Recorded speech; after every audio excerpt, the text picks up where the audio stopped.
Welcome to our channel. Today we how to connect Google Calendar with LinkedIn events for networking follow-up step by step clearly. Open your web browser and go to Google Calendar. Sign in to your Google account if prompted. Once you're in Google Calendar, locate the sidebar on the left. Click on the My Calendars section to expand it. Next, find the Add a Friend's Calendar option. Click on it and select from URL.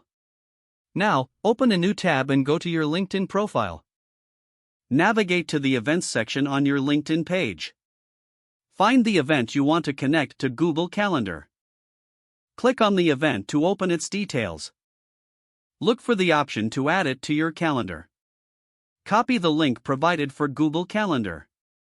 Return to your Google Calendar tab. Paste the copied event link into the URL field. Click Add Calendar and wait for the calendar to load. Once it's added, you should see the LinkedIn event in your Google Calendar. Now, set a reminder for the event in Google Calendar. Click on the event to open its details. Choose Edit to modify the event settings. In the Edit menu, find the option for reminders. Set the time frame that works best for you.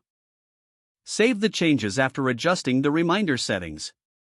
You can now access this event from both LinkedIn and Google Calendar. This will help streamline your networking follow-ups. Make sure to check your calendar regularly for any updates on events. Now you are all set to easily manage your networking opportunities. If the page does not load, refresh the browser or try again in a private or incognito window. Make sure you are using the correct email address, then retype it carefully to avoid small typos. If your password is not accepted, use the reset option and create a new strong password you can remember. Don't forget to like this video and subscribe to our channel for more step-by-step tech guides.